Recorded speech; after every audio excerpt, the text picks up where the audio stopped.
Time to count from 5 to 1 as we bring you the top 5 stories of the week. These are the trending and biggest stories that matter most to Cebu and the region. I'm Dale Israel for the Freeman 5.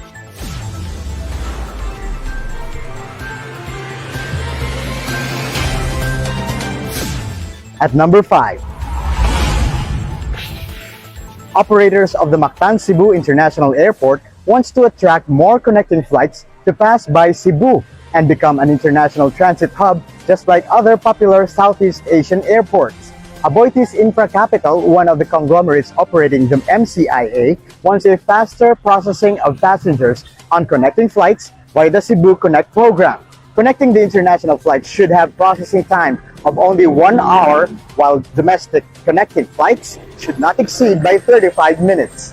The airport operator also announces the construction of a mall within the airport facility as they pour billions of funding for further developments in the next 10 to 15 years. We have some bit of good news at number 4. Visayan Electric has announced lower power rates for the months of June and July due to changes brought about by the order from the Energy Regulatory Commission. From 12.14 pesos per kilowatt hour, the rates are now at 9.71 pesos per kilowatt hour. This means that an ordinary household with consumption of 200 kilowatts per month will have savings of about 486 pesos. The ERC has allowed power utilities to pay in 4 installments the electricity it buys from the wholesale electricity spot market or WESM and need not pay in full. Number 3. A group of 10 teenagers were arrested in Barangay Poblacion, Liloan town following a brawl with other groups who came from a drinking session. This is not the first time that the teenager groups were involved in a ramble. Sometimes minors are also part of the violent skirmishes. In fact, the town has already imposed a curfew among minors during nighttime. Initial police investigation showed that the latest conflict could have involved quarrel over women. The police has already filed cases of alarm and scandal, as well as tumultuous affray or being part in a group involving violent brawl. Officials also reminded parents to monitor their children always so that they will not be persuaded in joining violent groups. Number 2. Cebu City Acting Mayor Raymond Garcia has announced that the millions worth of rentals of portalets and portabaths will continue for Palarong Pambansa.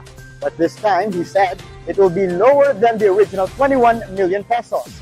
Garcia has earlier said it will cancel the rentals, but after an inventor decided to continue with the procurement originally proposed during the administration of suspended Mayor Mike Rama. At least 5 million pesos will be used for the rental of portalets, while more than 8 million pesos will be used for renting portabaths to be used by over 1,000 athletes delegates.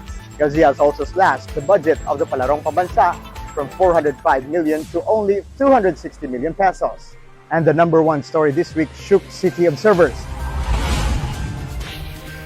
Cebu City Councilor Pastor Alcover Jr. presented 9 employees who are witnesses to the pilferage of fuel allocations intended for fire trucks. The employees said that a cluster head from the Disaster Management Office pumped fuel from the fire truck and transferred these to containers. The containers are given to friends and sometimes sold.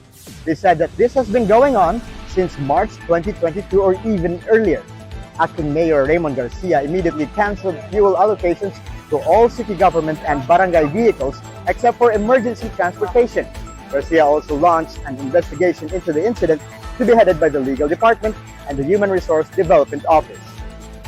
And those were the top 5 stories compiled from Cebu's news source since 1919. The Freeman is the country's longest-running regional newspaper and a member of the Philstar Media Group.